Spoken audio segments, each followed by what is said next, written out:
Hello everyone. आज हम पढ़ने जा रहे हैं विश्वविद्यालय अनुदान आयोग। इसमें हम पहले इसकी थ्योरी को कवर करेंगे, उसके बाद इससे रिलेटेड जितने भी हमारे क्वेश्चन बनते हैं उनको देखेंगे, जिससे कि आपका ये टॉपिक बहुत अच्छे से क्लियर हो जाए। अब देखिए, विश्वविद्यालय अनुदान आयोग यूजीसी जिसको बोलते हैं, तो देखिए इसका मुख्यालय कहाँ है। मुख्यालय है इसका न्यू दिल्ली में। इसका गठन हुआ था 28 दिसंबर 1953 यानी कि 53 में।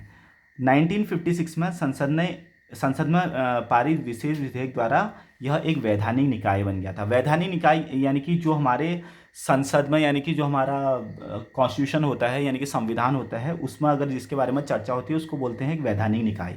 तो 1956 में, 1956 में ये हमारा एक वैधानिक निकाय बन चुका है।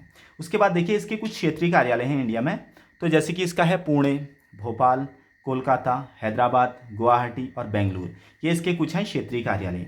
अब देखिए बच्चों, इसका सबसे पहले इसके जो पहले अध्यक्ष थे वो कौन थे? वो थे आपके शांति स्वरूप भटनागर। शांति स्वरूप भटनागर इसके पहले अध्यक्ष थे। भारत में राष्ट्रीय प्रयोगशालाओं के जनक, जिनको शांति स्वरूप भटनागर को कहा जाता है भारत में राष्ट्रीय प्रयोगशालाओं के जनक कहा जाता है, जो कि एक आपका इंपॉर्टेंट पॉइंट है। उसके बाद देखिए CSIR, वैज्ञानिक और औद्योगिक अनुसंधान, जिसका यहाँ पर फुल फॉर्म होता है, की स्थापना में महत्वपूर्ण योगदान एवं प्रथम महानिदेशक यानी कि शांति स्वरूप भटनागर को ही जाता है। अब देखिए इसके कुछ संगठन की बात करते हैं। यहाँ पर इसके देखिए संगठन में स्टार्टिंग में जब ये हमारा यूजीसी बना था तो इसके 12 सदस्य थे। बाद में इसी यूजीसी का पुनर्गठन हुआ 1974 और 1977 में। उसके बाद इसमें अभी तक 18 सदस्य हैं। अब इसके देखिए कुछ मुख्य कार्य देखते हैं, क्योंकि हम इस हिसाब से पढ़ रहे हैं कि हमारे जिससे एलटी में मैक्सिमम हमारे क्वेश्चन अटैम्प्ट हो सकें और कोई भी टॉपिक ना छूटे। हम बहुत ज़्यादा इसकी थ्योरी के पीछे नहीं जा रहे कि ये क्या करता है, जैसे कि बहुत सारे कॉलेजेस को एफिलिएशन देता है और बहुत सारे काम होते हैं, लेकिन ये सब कुछ नहीं पूछा जाता है। जो फैक्ट है, फैक्ट से रिलेटेड क्वेश्चन ही हम यहाँ पर लेके आएंगे। इसके देखिए कुछ कार्य हैं। शिक्षा में सुधार के लिए विश्वविद्यालयों को सलाह, यानी कि जितने भी हमारे सेंट्रल यूनिवर्सिटीज़ हैं उन सबको जो परामर्श देता है वो देता है यूजीसी।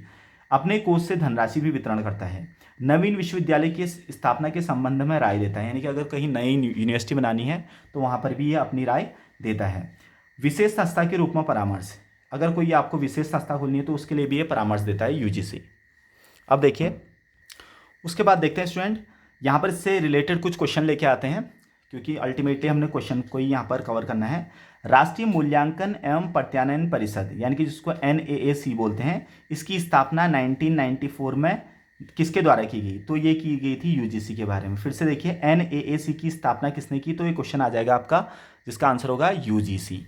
फिर से देखिए विश्वविद्यालय अनुदान आयोग का गठन किसकी सिफारिश से किया गया? विश्वविद्यालय अनुदान आयोग का, तो ये डॉक्टर सर्वपल्ली राधाकृष्णन, यानी कि यूजीसी की का जो गठन किया गया किसकी सिफारिश से किया गया कह रहा है, तो यहाँ पर इसका आंसर है डॉक्टर सर्वपल्ली राधाकृष्णन के द्वारा। उसके बाद अगला क्वेश्चन है यहाँ पर, यूजीसी के अध्यक्ष का कार्यकाल कितने टाइम का होता है? तो वो होता है आपका 5 वर्ष का, और उपाध्यक्ष और अन्य सदस्यों का कार्यकाल होता है 3 वर्ष का। ये क्वेश्चन आ सकता है कि यूजीसी के उपाध्यक्ष का कार्यकाल कितने साल टाइम का होता है, क्योंकि 5 ईयर जनरली लोग अपना ऑप्शन हिट करते हैं, लेकिन उपाध्यक्ष का कार्यकाल जनरली यहाँ पर डाउट रहता है, तो 3 वर्ष ये इंपॉर्टेंट क्वेश्चन हो जाता है।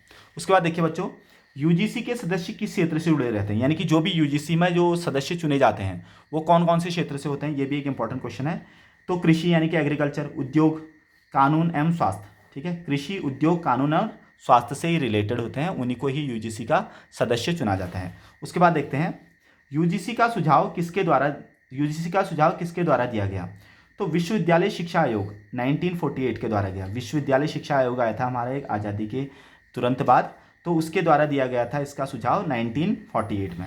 उसके बाद यूजीसी की नींव किसने रखी थी? तो मौलाना अबुल कलाम आज़ाद ने यूजीसी की नींव रखी थी। देखिए यहाँ पर 2 क्वेश्चन है। देखिए यूजीसी का गठन किसकी सिफारिश से किया गया था? अगर सिफारिश आएगा तो यहाँ पर आएगा डॉक्टर सर्वपल्ली राधाकृष्णन, और अगर यहाँ पर यूजीसी की नींव किसने रखी आएगा तो वो आएगा क्वेश्चन आपका मौलाना अबुल कलाम आज़ाद। उसके बाद देखिए राष्ट्रीय अनुदान आयोग के आदर्श वाक्य क्या है? राष्ट्रीय अनुदान आयोग का आदर्श वाक्य क्या है? यह है ज्ञान विज्ञान विमुक्ते।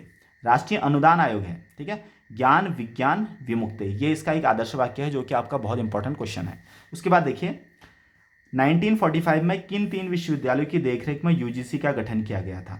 तो वो किया गया था दिल्ली यूनिवर्सिटी, अलीगढ़ यूनिवर्सिटी और बनारस हिंदू यूनिवर्सिटी। तो ये 3 यूनिवर्सिटीज़ का आपका गठन किया गया था यूजीसी की सिफारिश में 1945 में। ओके, तो एक छोटी सी वीडियो में हमने यूजीसी के बारे में जितना भी इंपॉर्टेंट फैक्टर हो सकते थे वो सब कवर कर लिए हैं। Okay, thank you.